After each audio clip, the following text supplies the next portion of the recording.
90년대 군부대에서 복무하며 다방 레지를 사랑했던 김중사. 90년대에 있었던 이야기다. 나와 같은 시기에 그 부대에서 근무했던 이라면 이 이야기를 알 것이다. 알지는 못해도 들어보기는 했을 것이다. 김중사는 내가 근무한 대대의 3중대 화기소대 선임하사였다. 계급은 말 그대로 중사. 이름은 밝히고 싶지 않다. 그에게 조금이라도 예의를 갖추고 싶기 때문이다. 김중사는 소위 체질이었다. 사회에서 고생을 많이 해서였을까. 그는 스스로도 먹여주고 재워주고 까라면 까면 되는 군대라는 곳이 세상에 있다는 게 굉장한 일이라고 했다. 까만 얼굴에 웃으면 흰 이가 시원하게 드러났다. 그러면 눈가에 사람이 좋아 보이는 정말 멋진 주름이 잡혔다. 액수를 들으면 깜짝 놀랄 정도로 적었던 중사 월급을 타면 위수지역에 외출 외박 나가는 병사들에게 고기와 소주를 아낌없이 쏘곤 했다. 가끔 군기를 잡는다고 기합을 주려고 하면 미안해서 자기가 먼저 울어버리는 그런 인간이었다. 김중사는 가만히 있는 법이 없었다. 땡볕대포와 기관총 사이를 뛰어다니고 주말이면 우통을 벗고 축구를 했다. 그래도 할 일이 없으면 일을 만들어 했다. 총기 다이와 포다이는 그의 작품이었다. 재료를 고물상에서 주워왔지만 결과는 훌륭했다. 휴게실에서 병장들은 김중사가 쇠파이프의 양끝에 시멘트를 굳혀 만든 엿기를 들었다. 전역하는 말년 병장들을 위해 나무를 깎아 소소한 기념품들을 만들기도 했다. 김중사는 1등 사수였고 그의 밑에서 쏘면 포가 빗나가는 일이 없었다. 한마디로 착한 구석이 너무 많은 것만 빼면 완벽한 군인이었다. 군대가 그를 사랑하듯이 그도 군대를 사랑하지 않을 수 없었다. 김중사는 군에서 가치 있는 인재였다.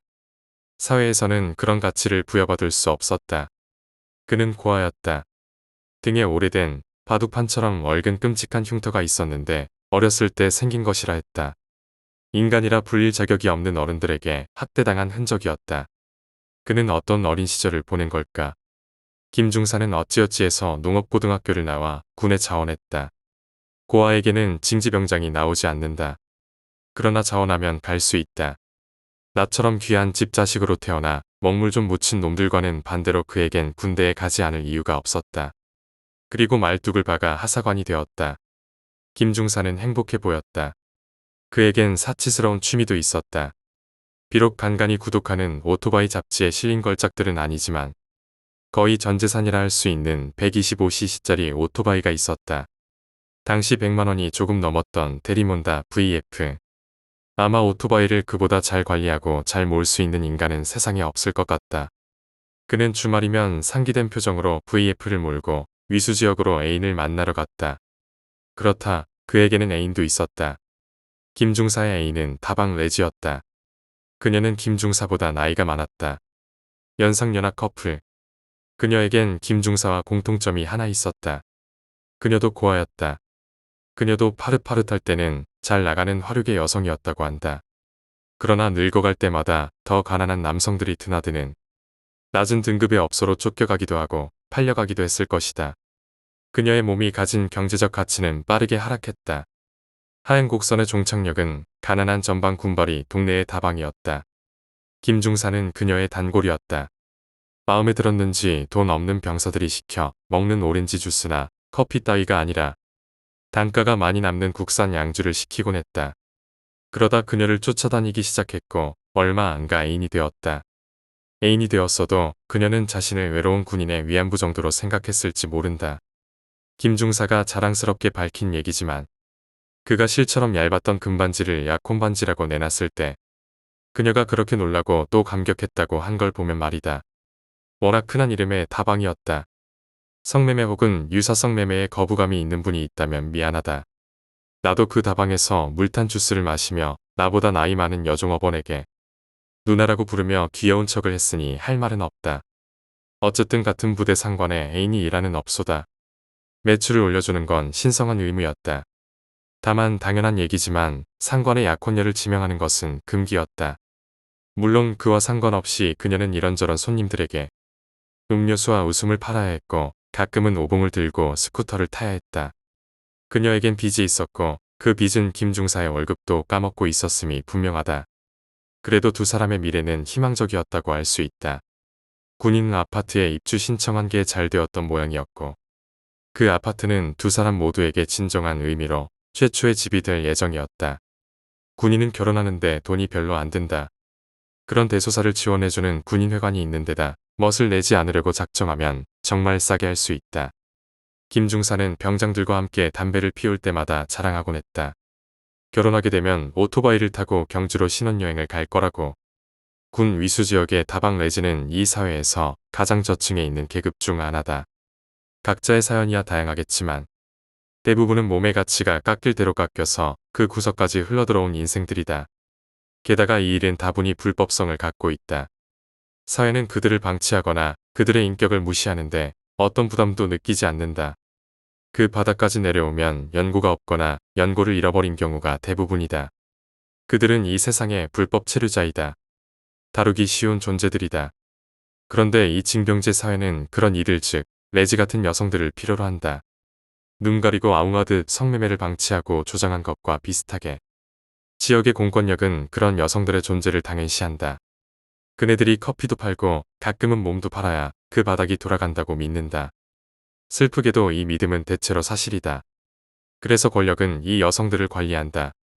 국군 장병의 건강을 보호한다는 나름의 명분을 갖고 마치 아파트 단지에 방역 소독을 하듯 한 지역의 모든 성매매 여성들을 싹 끄집어내 길다랗게 줄을 세워놓고 일괄적으로 검사한다. 성병 검사다. 물론 강제적이다. 인간이 인간을 이렇게 가축 취급하는 모습은 그야말로 서글픈 진풍경이다. 어떤 이유에서인지 필사적으로 도망가는 여성도 있는데 심지어 사냥하듯 그물을 펼쳐 붙잡기도 한다. 만약 성병이 검출되면 더 역겨운 인격 박탈의 현장이 기다리고 있다. 어쨌든 김중사의 애인도 검사 대상에 포함되었다. 검사 결과 그녀는 에이즈 환자였다. 알고 보니 에이즈 환자였던 다방 레지. 그녀와 가장 많이 몸을 섞었던 사람은 누구일까? 당연히 김중사다. 지휘관부터 말단 사병까지 알만한 사람은 다 안다. 그렇다면 김중사도 에이즈에 걸렸을 가능성이 높다. 부대는 난리가 났다. 군부대 안에 에이즈 환자가 있어선 안 되었다. 전염사고가 일어날 수도 있는 데다가 무엇보다 장병이 에이즈에 걸렸다는 사실 자체가 너무나 치명적이다. 지휘관 라인의 목이 줄줄이 잘리는 것은 물론이다. 최소한 좌천의 승진 누락이다. 연대장까지 당연하고 어쩌면 사단장의 신병까지도 괴롭힐 수 있는 사안이다. 거기에 더해 군 부대가 큰 규모로 어떤 식으로든 뒤집어질 것이다. 하지만 군대엔 전통적인 해결책이 있다. 묻어버리는 것이다. 아무도 모르게 적당한 핑계를 대어 겉보기에 문제없어 보이는 절차를 밟아 사건 자체를 세상에서 지워버리면 된다. 일단 김중사의 혈액부터 채취해 검사해야 했다. 무슨 핑계로 윗선 어디까지 고스톱을 짜고 쳤는지는 모르겠지만 갑자기 전체 장병이 참여하는 헌혈 스케줄이 생겼다. 물론 헌혈은 이 세상을 위한 훌륭한 봉사행위다. 그런데 헌혈은 깨끗한 피를 가진 장병만 할 수 있으므로 그 전에 체혈을 해야 한다는 핑계가 만들어졌다. 훈련소에서 다들 한 번씩 거치는 통과 의례지만 군 생활 중에 건강 상황이 바뀔 수 있다는 구실이 있었다. 모두들 체혈을 했고 이 집단 체혈의 목적이 김중사의 피에 있다는 사실을 알고 있었다. 그러나 모두 침묵했다. 조직은 그런 식으로 자신을 유지하는 법이니까. 그리고 김중사의 혈액은 양성 반응을 보였다. 김중사는 투명인간이 되었다. 그는 존재하되 보이지 않는 인간이 되었다. 그는 암적인 존재였고 높은 계급장을 단 사람들의 미래에 위해를 가할 수 있는 고장난 부품이었다. 그는 사라져야 한다. 그러나 군부대 밖으로 나가서도 안 된다. 목구멍에서 사가 없어지는 생선가시처럼 군대 안에서 증발해야 한다. 그러기 위해서 김중사는 일반에 알려지지 않은 비밀스러운 부대에 가야 했다. 아마도 북한군과 마주칠 가능성이 아주 높은 작전 중에 죽어도 아무 상관없는 연고자 없는 사람들로 이루어진 부대. 그런 부대가 있다고 한다. 대체 어떤 부대일까? 아니 그보다 김중사는 어떤 최후를 맞게 될까? 김중사가 죽게 될 것이라는 건 누구나 알고 있었다. 아마 북한군의 총에 죽지는 않게 될 것이었다. 누구나 그 정도로 짱구를 굴릴 줄은 알았다. 나는 당시 김중사의 마음이 어땠을지 가끔 생각해본다. 그에게 군대는 그가 인정받고 존중받으며 살 수 있는 유일한 무대였다. 김중사는 그 조직이 이제는 온 힘을 다해 자신을 싫어하고 자신의 존재를 지우려고 한다는 사실을 모를 정도로 무디지는 않았다. 그러나 에이즈 환자가 밖에 나가 무얼 할 수단 말인가. 그는 굴복할 수밖에 없었고 사실 그에겐 굴복할 자유밖에 허락되지 않았다. 모든 일이 일사천리로는 되지 않는 법이다. 김중사를 원하는 곳으로 보내기 위해서는 시간이 필요했고 그는 방 안에 연금당했다. 방문에는 자물쇠가 걸렸다. 누구도 에이즈 환자와 접촉해서는 안 되었다. 그는 더럽고 위험한 존재였으므로 선임 하사들은 그가 있는 공간을 피해 내무반에서 병사들과 함께 잤다. 그는 거기서 긴 하루하루를 보냈다. 아무도 그의 이야기를 하지 않았다. 누구나 그를 알았지만 그를 전혀 모르는 것처럼 행동했다. 그는 이미 사라져 있었다. 김중사가 갇혀있던 하사관의 숙소에서는 아무 소리도 나지 않았다. 메이커는 짝퉁이었지만 그래도 진짜 가죽으로 된 김중사의 지갑엔 웃고 있는 김중사와 약혼녀 사이로 핑크색 하트로 뭉게뭉게 피어오르는 스티커 사진이 붙어 있었다. 그가 창고 안에서 그 스티커 사진을 바라본 시간이 얼마나 되었을까 생각해본다. 그는 얼마나 자주 또 오래 그녀를 생각했을까. 자신과 마찬가지로 에이즈에 걸린 고아의 처지로 비정한 세상을 부유하듯 살아왔던 두 사람은 우연히 만난 서로에게 자신의 인생을 걸었다. 그러나 그들에겐 운명에 대한 아무런 선택권도 없었다. 나는 둘 사이에 어떤 절절한 사연이 있는지 알지 못한다. 그러나 서로가 서로에게 가장 중요한 사람이었다는 건 알 수 있다. 김중사의 애인도 격리 수용을 앞두고 있었다. 업소 외에는 오갈 곳 없는 여작가 에이즈에 걸리면 시설에 가게 되어 있다. 자활센터, 보살핀방 등 무척 좋은 간판을 걸고 있지만 시설의 목적은 단순하다. 바이러스의 숙주를 가둠으로써 사회에서 지워버림으로써 사회를 지키는 것이다. 그리고는 숙주가 서서히 죽을 때까지 기다리는 것이다. 그곳으로 끌려갈 때까지는 그녀가 일하던 다방에 머무는 수밖에 없었다. 행정 처리 때문인지 자리가 나지 않아서인지 당장 끌려가지는 않았나 보다. 다방 마담과 동료 레지들은 나쁜 피로 가득 찬 폭탄을 끌어안게 되었다고 생각했을 것이다. 자유인으로 보내는 마지막 며칠 동안 그녀도 투명인간이 되었을 것이다. 두 연인은 이별의 순간을 기다리고 있었다. 아니 정확히 말하자면 이미 생리별을 한 상태였고 두 사람이 다시 만나는 일은 불가능했다. 하지만 세상이 인간에게 그런 짓을 할 권리는 없다고 생각한다. 아마 김중사도 그렇게 생각했던 것 같다. 감금된 지 며칠이 지났을 때였다. 와장창 깨지는 소리가 들렸다. 간부 숙소는 지휘통제실 근처에 있고 지휘통제실은 위병소 근처에 있다. 그 소리는 위병소를 지키는 초병의 귀에도 들렸다. 몇 초 후 초병은 김중사가 눈을 부릅뜨고 쇠파이프와 비닐 하우스의 천으로 가설해서 만든 출퇴근하는 간부들이 승용차를 세워두는 조그만 부대 주차장으로 걸어가는 모습을 보았다. 주차장 구석에는 김중사의 오토바이도 있었다. 그는 역기로 자물쇠를 부수고 창문을 깨고 튀어나온 것이었다. 오토바이에 시동이 걸렸다. 평일이었고 군 장병은 밖으로 나가서는 안 되었다. 아니 그것보다 군대에서 감추고 묵혀야 할 에이즈 환자다. 존재하지 않던 인간이 갑자기 존재를 드러내고 있다. 초병은 어떻게 해야 할지 감이 잡히지 않았다. 그래도 가만히 있을 수는 없었다. 김중사님, 나가시면 안 됩니다. 라고 말했지만 저리 비켜 새끼야. 라고 화를 내며 답하는 김중사였다. 그 살기 등등한 모습의 초병은 저도 모르게 뒤로 물러섰다. 무슨 행동을 해야 좋을지 생각할 틈도 없이 김중사의 오토바이가 흙먼지를 일으키며 사라져갔다. 김중사는 애인을 만나러 갔다. 증거는 없지만 나는 확신한다. 그 뒤에 일어날 일들 때문이다. 그러나 그는 애인을 만나지 못했다. 빠른 속도로 신호등도 없는 시골에 흙바닥으로 되어 있는 사거리 코너를 돌 때 마을버스가 김중사와 그의 오토바이를 덮쳤다. 그의 몸은 버스 밑으로 빨려 들어갔고 버스와 오토바이에 처참히 눌렸다. 충격으로 분해된 오토바이의 부속품들이 그의 몸을 톱니처럼 갈아버렸다. 김중사는 즉사했다. 이 대목은 내가 직접 경험하지 않았으므로 전해 들었던 이야기를 옮겨보겠다. 김중사의 몸이 산산조각난 시각은 오후 1시경이다. 그런데 그의 연인은 오후 2시에 그를 만나 이야기했다. 아니 정확하게 말하자면 이야기를 했다고 주장했다. 오빠가 다방으로 불쑥 찾아왔다는 것이다. 테이블에 앉아 자기를 물끄러미 바라보며 말없이 웃고만 있더라는 것이다. 묻는 말은 대답도 안 하고 무작정 잘 있으라고 자긴 괜찮다고 하더라는 것이다. 그렇게 1시간을 대화 아닌 대화를 하고서 사라졌다는 것이다. 그러나 그 시각 다방에 있었던 동료들의 말은 달랐다. 김중사의 애인은 혼자 테이블에 앉아 허공을 바라보며 혼자 중얼중얼 말을 했다고 한다. 마치 맞은편에 누가 앉아있기라도 한 것처럼. 그리고 그녀는 김중사가 사망했다는 소식을 들었다. 물론 믿지는 않았다. 어떻게 그럴 수가 있어요. 나랑 만났을 때가 2시인데. 그럴 리가 없어요. 오빠는 살아있어요. 그녀는 나이 어린 연인을 오빠라고 불렀다. 그러나 사람들은 그녀에게 부정할 수 없는 죽음의 증거들을 보여주었다. 그녀는 저녁 내내 미친 사람처럼 횡설수설했다고 한다. 그리고 그날 밤 그녀는 다방 천장에 목을 매달랐다. 테이블에 의자를 올려놓고 그 의자 위에서 밧줄처럼 엮은 속옷을 샹들리에를 모방한 조명에 걸고서 말이다. 원피스 차림이었다고 한다. 나는 그 자리를 안다. 참으로 산티 나는 빛을 내는 그 장미 모양 조명은 반지하 다방의 한가운데에 있다. 나도 그 테이블에 앉아 본 적이 있다. 자주색의 싸구려 인조가죽 소파와 인근 소매점에서 뭉치로 사왔을 게 분명한 볼록볼록한 싸구려 냅킨 다발과 플라스틱으로 된 설탕과 프림 종지, 그리고 맹물에 꽂힌 티스푼.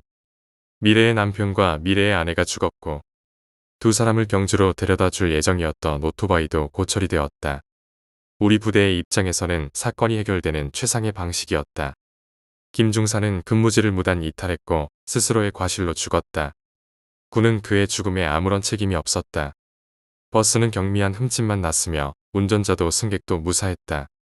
도로교통법상 오토바이 우대가 없던 때였다. 신호등이 없는 곳에서는 직진 우선이다. 김중사는 오직 자신의 잘못으로 스스로를 삭제했다. 군대는 그가 남긴 잔해를 치우기만 하면 그만이었다. 김중사는 연고가 없다. 이는 군에 엄청난 편의를 제공했다. 사망사건에 대한 해명, 그럴듯한 장례, 보상 문제. 이런 것들은 죽은 장병의 연고자가 있을 때나 발생한다. 천혜고아가 죽었을 뿐이니 간단히 마무리만 하면 된다. 처참하게 이겨진 시신을 수습할 필요도 없었다. 분향소도 장례도 필요 없었다. 그저 치우기만 하면 되었다. 김중사의 시신은 부대 소각장에서 태워졌다. 시신을 깨끗한 재로 만들려면 굉장한 고열이 필요하다. 야매로 만든 소각장에서 잘 태워질 리가 없다. 3중대 병사 몇 명이 재가 되다만 덩어리를 간간히 삽으로 부수며 태우고 또 태우기를 반복했다. 그렇게 남은 가루를 훈련해서 복귀할 때 지나치는 행군로 옆에 가져다가 흩뿌렸다. 김중사는 세상에서 완전히 사라졌다. 그를 제외하면 모두가 원하는 바였다. 그러나 그의 영은 떠나기를 거부했던 것 같다. 새벽 3시에서 4시 사이 3중대 화기소대 야간 근무자는 행정반 옆 화장실에서 물 내리는 소리를 들었다. 화장실 간다고 나간 사람은 없었는데 있었다면 모를 리가 없다. 내무반에서 화장실로 통하는 문은 하나밖에 없고 바깥 문은 폐쇄되어 있다. 그렇다면 행정반을 지키고 있는 일직 사관과 일직 하사가 화장실에 간 게 아니겠는가? 어떤 기척도 들리지 않아 이상했지만 보초는 슬쩍 문을 열어 유리창을 통해 행정반 안을 보았다. 일직 하사와 일직 사관은 고개를 쳐박고 세상 모르게 자고 있었다. 어떻게 된 일일까? 군대물 쭉 빠진 병장 하나가 보고도 하지 않고 슬쩍 소피를 보러 간 걸까? 하지만 어떻게 알아채지 못할 수가 있지? 초병은 자고 있는 인원의 머릿수를 몇 번이나 세어보았다. 아무 이상 없다. 그렇다면 화장실에 있는 누군가는 외부인이다. 초병은 화장실에 들어가 외쳤다. 누구십니까? 그리고 대변기 문칸을 차례로 두들겼다. 칸 하나에 문이 잠겨 있다. 누구십니까? 대답이 없다. 고참이거나 간부일 수도 있는지라 점프를 해서 내려다볼 수도 없다. 할 수 없이 몰래 고개를 숙이고 문 밑에 틈을 봤다. 신발이 보인다. 문제의 인물은 초에 입금 활동화를 신고 있었다. 활동화가 새 것인 걸 보면 2등병인가? 아니다. 훈련소를 거쳐야 2등병이 된다. 활동화가 걸레짝이 되는 데는 입대하고 보름이면 충분하다. 새 활동화를 가진 병사는 소대에 아무도 없다.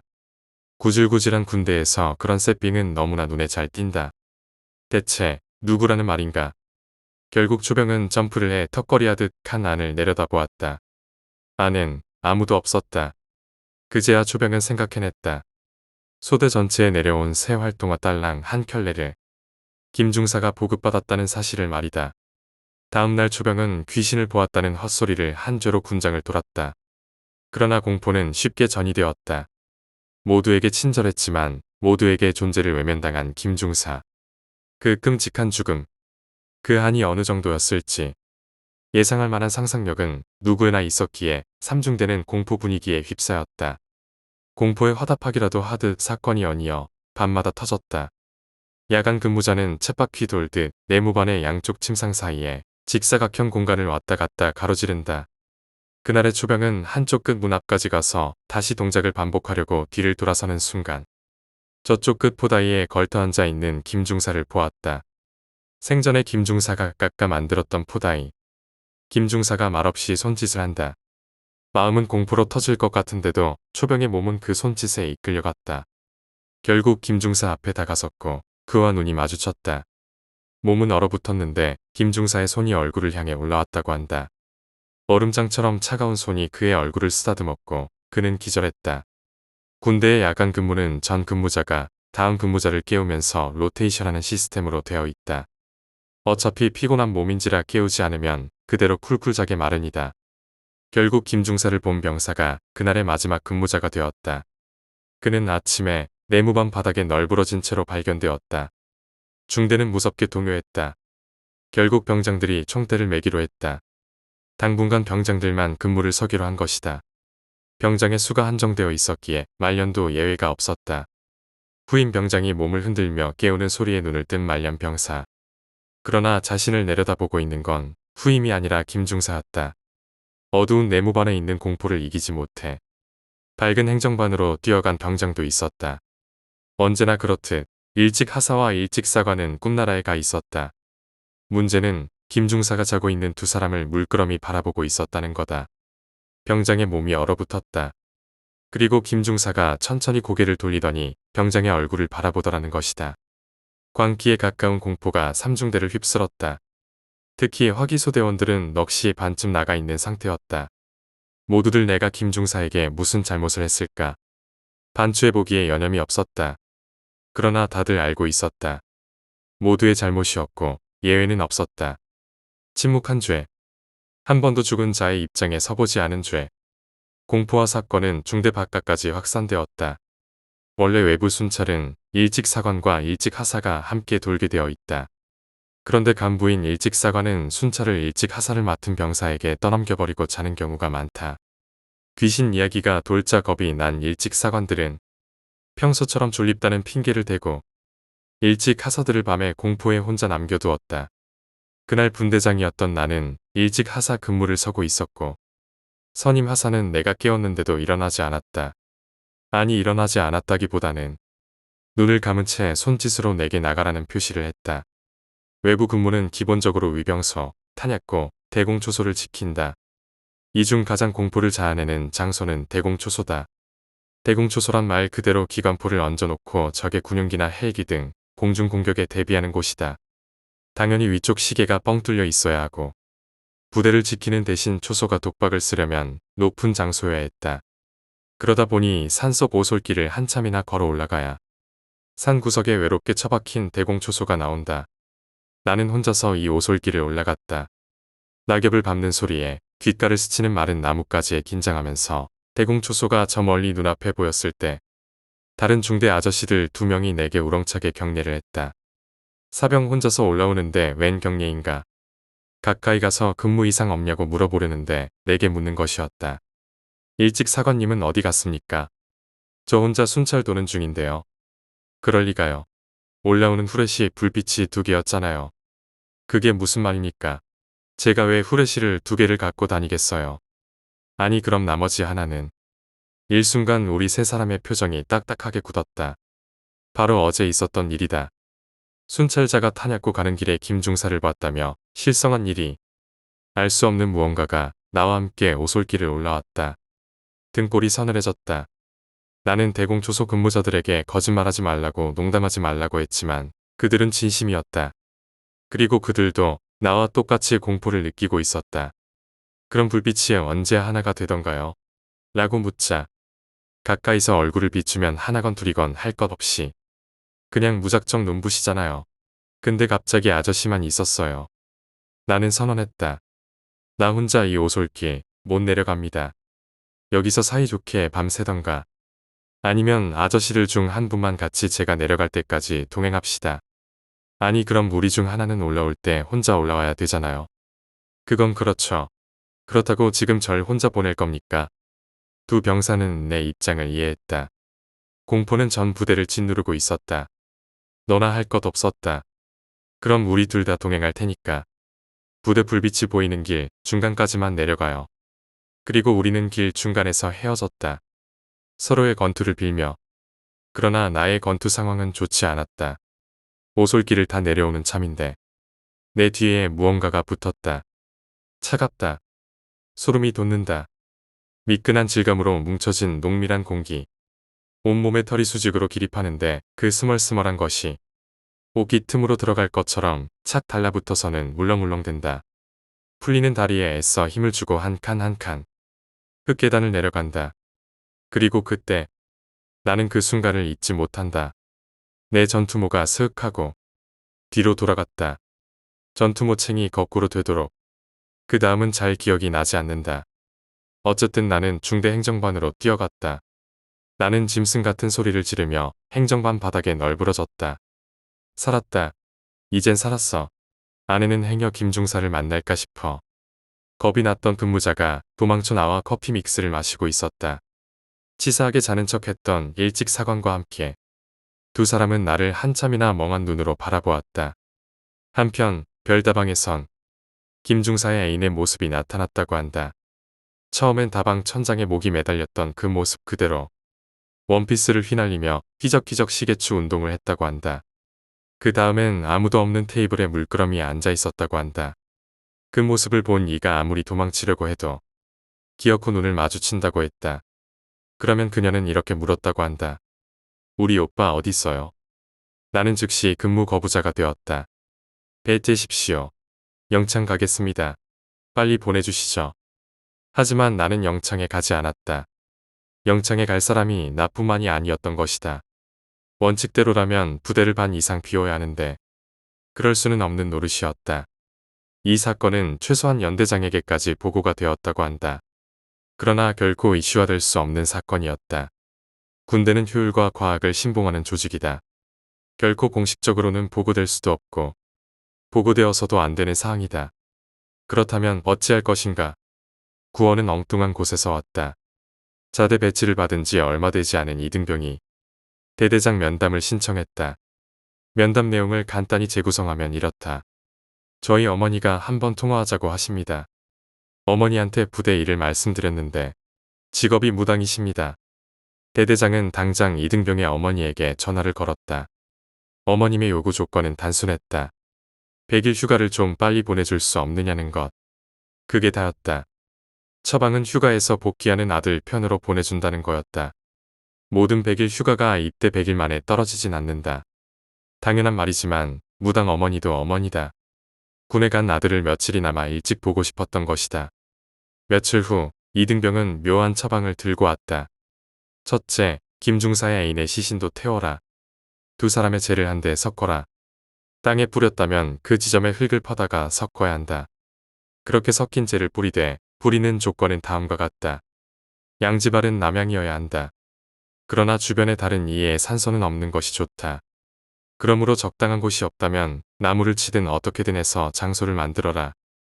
이번 일의 경우 물은 좋지 않다. 특히 흐르는 물은 나쁘다. 어느 정도 흙 속에 묻어서 자연스레 땅 속에 스며들게 해라. 둘째, 염을 외워라. 간부 사병할 것 없이 3중대 인원 모두가 염을 외워야 한다. 염을 외울 때는 반드시 시계 반대 방향으로 돌아야 한다. 염은 적어준 그대로 모두가 합창하면 된다. 셋째, 쑥이 필요하다. 먼저 쑥을 캐서 말리는 게 좋을 것이다. 3중대 장병들이 염을 할 때 모두가 제 몫의 쑥을 태워라. 쑥의 연기가 원혼을 진정시켜 줄 것이다. 김중사의 연인의 시신은 경찰이 보관. 아니 떠맡고 있었다. 정확하게는 시체 한 치소에 있었는데 한마디로 처치곤란이었다. 이렇게 연고 없는 시신은 보통 해부학 실습용으로 소모된다. 그러나 바이러스에 감염된 시신이다. 이 바이러스는 공기 중에서는 몇 초 안에 죽어버리지만 그래도 꺼림직했던 모양이다. 시신은 냉동 밀봉된 채 방치되어 있었다고 했다. 군 부대가 이 애물단지를 달라고 하자 그 뒤의 절차는 묘식 행위에 불과했다. 냉동된 시신은 곧 제가 되었다. 문제는 김중사의 죄였다. 삼중대가 떠맞는 수밖에 없었다. 야밤에 중대장과 병장들이 삽을 들고 쟤를 버린 곳으로 몰래 갔다. 그날 밤은 하필 비가 내렸다. 쟤를 버린 곳, 그 일대의 흙을 모두 파야했다. 판초 위를 뒤집어 쓰고 추적추적 내리는 비를 맞으며 삽질을 하는 어두운 표정의 사내들. 저들의 편의를 위해 한 사람의 죽음을 땅에 묻었다가 스스로의 안위를 위해서 다시 끄집어내려는 슬픈 군상들. 대체 어디서부터 어디까지가 김중사를 흩뿌려 놓은 땅인가? 그걸 알려주기 위해서였을까? 갑자기 빗물을 머금은 땅에서 부글부글 흰 거품이 솟아올랐다. 시신을 태운 채였다. 그때였다. 병장 하나가 털썩 주저앉아 흐느끼면서 말했다. 김중사님 죄송합니다. 그랬다. 김중사는 누구에게도 잘못하지 않았다. 귀신이 되어 나타났어도 그 모습에 공포를 느꼈어도 그는 살아서든 죽어서든 누구도 해코지하지 않았다. 다만 자신의 존재를 알리고 싶었을 뿐이다. 그런 그를 우리는 너나 할 것 없이 하나가 되어 땅에 파묻었다. 누군가는 순조로운 승진을 위해, 누군가는 무탈한 군생활을 위해, 아무도 주저앉아 있는 병장에게 무어라 말하지 못했다. 모두들 동작을 멈추고 후레쉬 불빛 아래 비치는 흰 거품을 바라보고 있을 뿐이었다. 두 사람의 죄는 한데 섞인 채 적절한 곳에 뿌려졌다. 그리고 나는 염을 하던 그 광경을 잊지 못한다. 100명이 넘는 사내들이 저마다 종이컵에 담긴 마른 쑥을 태우며 합창을 하는 모습을 말이다. 무럭무럭 올라오는 쑥 경기는 막사 지붕 위에서 하나로 합쳐지더니 낮게 깔린 구름처럼 하나의 걸쭉한 덩어리가 되어 부대 위를 짓눌렀다. 참으로 그로테스크한 광경이었다. 하지만 진정한 그로테스크함은 아마도 살아남은 자들의 꼴에 있었을 것이다. 자신들이 외면한 진실에 대고 이제는 살려달라고 아우성치는 그 무섭도록 서글픈 광경 말이다. 그 뒤로 김중사는 김중사의 귀신이라 하든 환영이라 하든 뭐라 하든 상관없으리라. 다시는 나타나지 않았다. 원체 천성이 착한 사람이라서 그 정도로 한을 풀어준 걸까? 아니면 사랑했던 그녀와 함께할 영원의 여정이 이승의 미련을 두는 것보다 더 중요했던 걸까? 어쨌든 김중사는 드디어 사라졌다. 다음 해였을 것이다. 폭우의 수해가 나서 주변 농가가 줄줄이 침수되고 연병장에는 시냇물이 생긴 적이 있었다. 그때 야트막한 산들이 많이 무너졌고 김중사와 그의 연인의 죄를 뿌렸던 곳도 물에 휩쓸려 사라졌다. 두 사람의 죄는 어디로 갔을까? 아니 두 사람의 영혼은 어디에 있을까? 나는 두 사람의 영혼이 함께이길 빈다. 그리고 행복하길 빈다. 나는 김중사가 후끈한 땀 냄새를 풍기며 보이던 눈가의 자잘한 주름을 아직도 생생히 기억한다. 그가 그 모습 그대로 웃고 있을 거라고 나는 무작정 믿어본다. 오토바이 뒷자리에 연상의 연인을 태운 채 새하얀 구름 위를 질주하고 있을 거라고.